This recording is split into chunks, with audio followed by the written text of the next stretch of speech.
about football, not. But as you can tell, this was done about 2 weeks ago when I was kind of working on this, so it's kind of in the Super Bowl mode. But we're here to talk about feedback. So giving and receiving feedback, and the focus is going to be more on receiving feedback because the effectiveness of feedback depends a lot on how it is received. And just as a disclaimer, I'm not really a big football fan, so some of the analogies might be not that great. All right. So, so when you're giving feedback, you want to make sure that people aren't on the defensive side. So we're going to start by looking at our offensive players. So the first person we have is the quarterback. He's kind of the head honcho. He calls the play. He's guiding the team. So we would consider, for the purpose of this presentation, we're going to consider him the key source of giving feedback, the ones that players would do for guidance. But one thing to keep in mind is feedback doesn't necessarily just come from one source. It doesn't necessarily come from your boss, but it can come from your teammates, family, friends, etc. Even people on the opposite team can be a good source of feedback. So just as an example, these are some very unuseful things that quarterbacks have said. And the idea being that not all things that are said are useful. So for example, saying you're a great team player or you're doing a good job is not very helpful because it does not really indicate what the person is doing well, what they're doing, or what could be done better. All right, so what's the right way of being the quarterback? So first of all, you want to ask permission. You want to make sure that your feedback is going to be well received and you don't really drop the ball. So ask permission. You don't want the person, to get defensive. He's on your team, you're on the offensive side. So don't let them stray. State what you observed. So instead of saying to a person, you should have done that, or you shouldn't have done that, or you did something, it makes the person become defensive. So you want to actually say what you observe. So for example, hey Jeff, I noticed while we were having Merziyah's Lightning Talk, you were on the phone, texting around.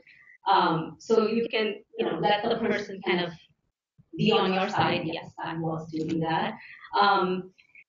Explain the impact so that you can say, that makes you appear uninterested. And then you want to pause and you want to let the person kind of register what you said. They will potentially get defensive. They may give you a series of explanations, and that's fine. Just let them let it out. And then you can suggest some concrete steps, like it would be better if you muted your phone, or if there's something important, then just make sure your phone is on silent and you aren't occupied with meeting texting. And then you should always ask the person if they agree or what they think. And what this does is it gets you the buy-in. So you make sure that the other person's on the same page as you and that they've kind of agreed to what was said.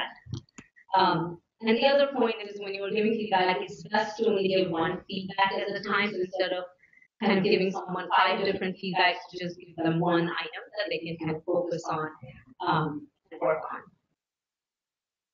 on. So on the other one of the other players that we have is the receiver. Now the receiver is another key player. They're one of your fastest players. They are running across the field to catch the long shots that the quarterback throws.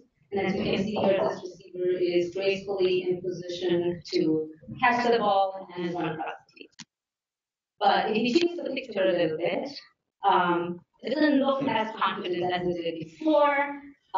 When you're there receiving feedback, it can be stressful, it can incite fear.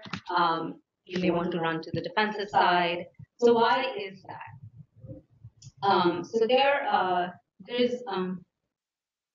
So let's talk about some of the why this is so hard.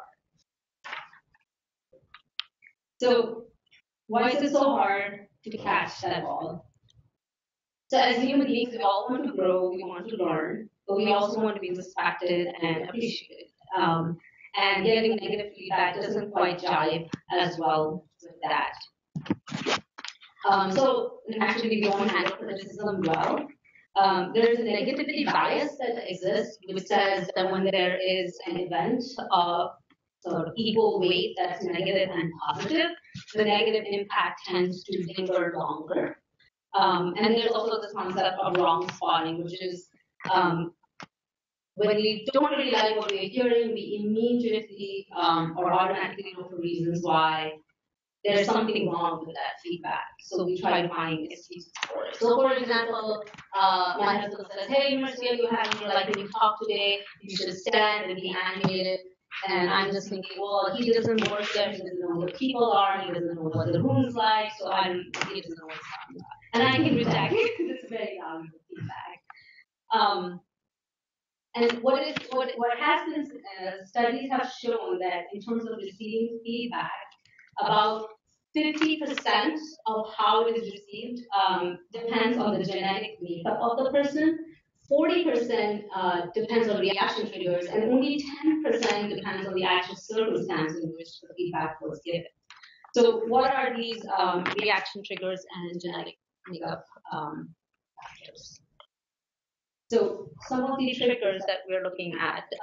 So you have the truth trigger, which is this, which is when someone gives you feedback, you automatically or immediately start adjudicating if the feedback is good, is it accurate, and it's a challenge for us to see exactly what feedback is being given, or if you want to put it in football terms, like what kind of a throw is the quarterback throwing at you. And it's also a challenge to see your position. So the way you see yourself is not necessarily how other people are perceiving you. So to kind of connect those is always a challenge. There's relationship triggers. So instead of reacting to what the feedback is, you're reacting to who the person giving the feedback is. So for example, you can say, well, the center is throwing me the ball, I only take the ball from the quarterback, and you refuse to accept it. And then lastly, you have identity triggers, which is how you tell the story impacts what you get from that feedback. So for example, if someone gives you a feedback and you go home and you're like, oh, I got this feedback and it was just unfair, you are not likely to make good use of that feedback. Instead, if you look at it as, oh, I got feedback and there are some definite action steps I can take, you look at it in a positive way, you're likely going to have a better outcome of that feedback.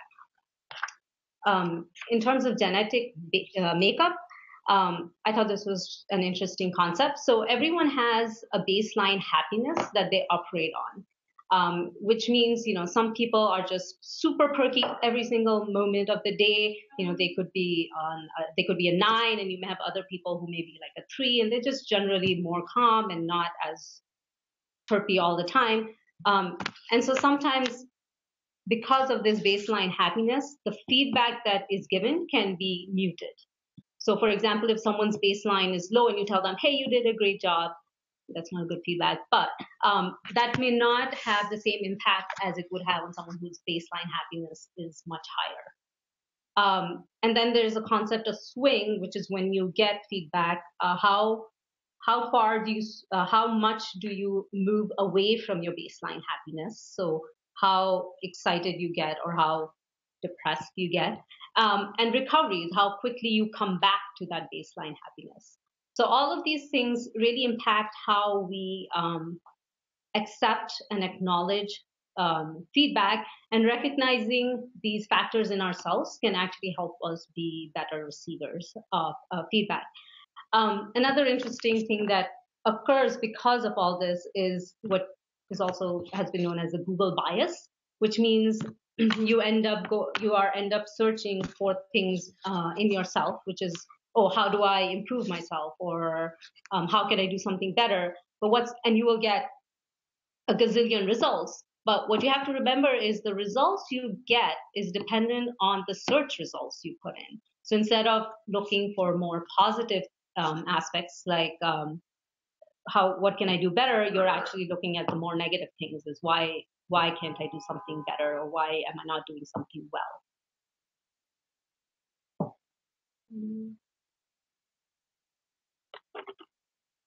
All right. So the art of receiving feedback. So how can we get better is obviously by practice. By practice, you can become a better receiver. And some of the factors involved is first is to do a self-assessment.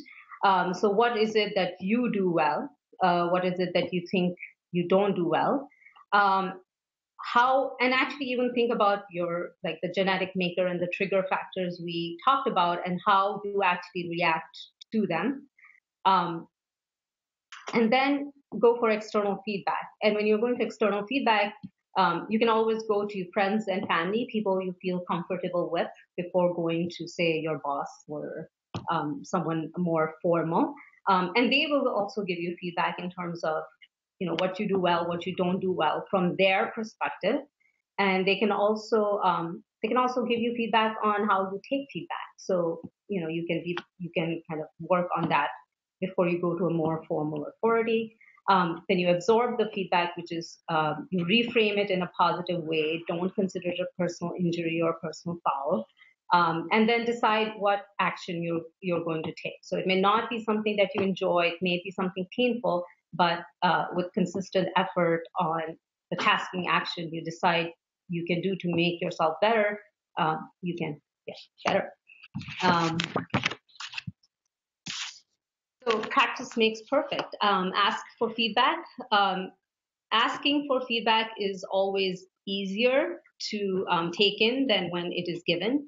Also, the more you do it, the less stressful it becomes. It's important to know what kind of feedback you want. So are you actually looking for positive reinforcement? Or are you actually looking for a way you can improve? Because based on that, you should be asking specific questions. So asking someone, hey, can I get some feedback, is not really helpful. But if you were to ask, hey, I just gave a lightning talk. Was my speech clear enough? Is there anything I can improve in my oration? Then I'm going to get very good feedback based on what I'm asking for, versus just a more generic sort of suggestions. And then ask for more specifics, ask for examples. So I can say, well, did I say too many ums during my speech? And that will give me more, kind of a more specific example of what I may or may not be doing correctly. Ask in real time. It's always best to ask for feedback when the event occurs rather than, say, 2 weeks later. You will get obviously more valuable, more relevant information. And again, break it up. Don't ask for everything in one go. Concentrate on one thing at a time, working on improving processing that one piece of feedback, and then moving forward. So why should you make the effort to become a better receiver? It's said that people who seek out, especially negative feedback, report higher job satisfaction, they adapt quickly to new roles, and report higher job performance success. So making the effort will take you to the touchdown.